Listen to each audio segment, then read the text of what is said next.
আমার কাছে আরেকটি প্রশ্ন এসছে, ভক্তির স্বরূপ কি? সেই প্রসঙ্গে বলি, এই ভক্তি হচ্ছে আমাদের আবেগের একটা প্রবাহ। প্রেম, শ্রদ্ধা, ভক্তি এগুলো হচ্ছে আমাদের যে মনের ভেতরে যে ভাব ওঠে, সেই ভাব আবেগের একটা প্রবাহ। একই প্রবাহ, তার তিনটি ডাইমেনশন।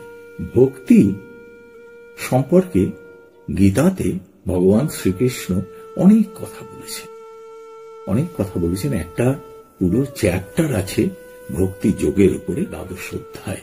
এই ভক্তি ভীষণ প্রয়োজন। কেন প্রয়োজন?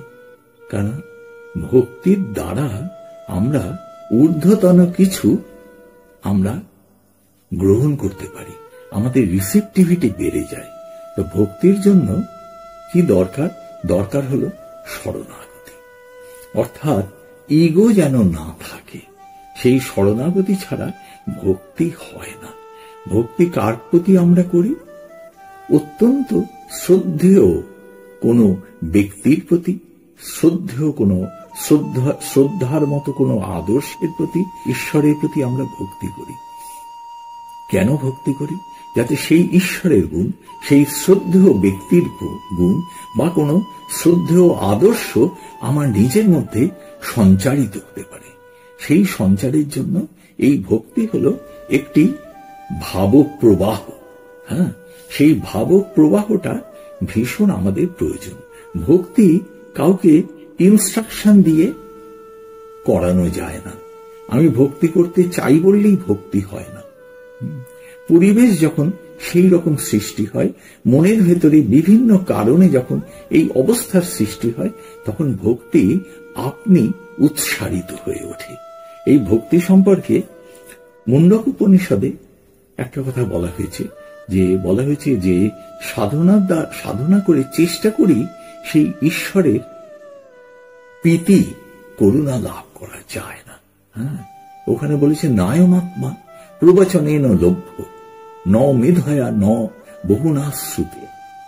মানে প্রবচন শুনে, পাঠ করে, শাস্ত্র পাঠ করে, হ্যাঁ, বা ইন্টেলেকচুয়াল অ্যানালিসিস করে তাকে পাওয়া যায় না। তাকে মানে সেই পরম চৈতন্য সত্তাকে পাওয়া যায় না। কি করে পাওয়া যায়? বলছেন জমে বৈশ বৃণুতে তেন লভ্য স্তস্য আত্মা বিবৃণীতে তনুষ্যাম।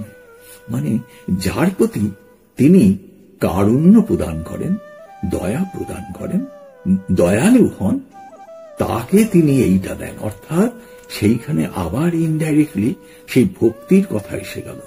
ভক্তি আমাদের উপনিষদে আরো বলা হয়েছে।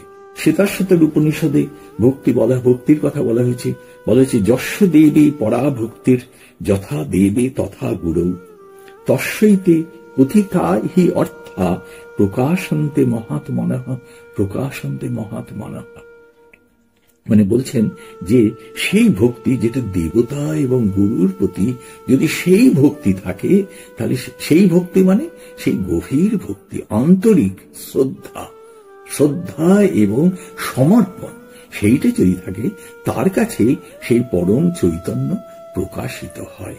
সুতরাং এই ভক্তি হলো একটা সেই মনের অটোমেটিক যেটা আসছে, চেষ্টা করে ভক্তি নয়, একটি বিশেষ অবস্থায় মনের থেকে শত উৎসারিত ভাবপ্রবাহ, যেই ভাবপ্রবাহের সঙ্গে শরণাগতি এবং শ্রদ্ধা একাত্ম হয়ে রয়েছে, সেইটা হলো প্রকৃত ভক্তি।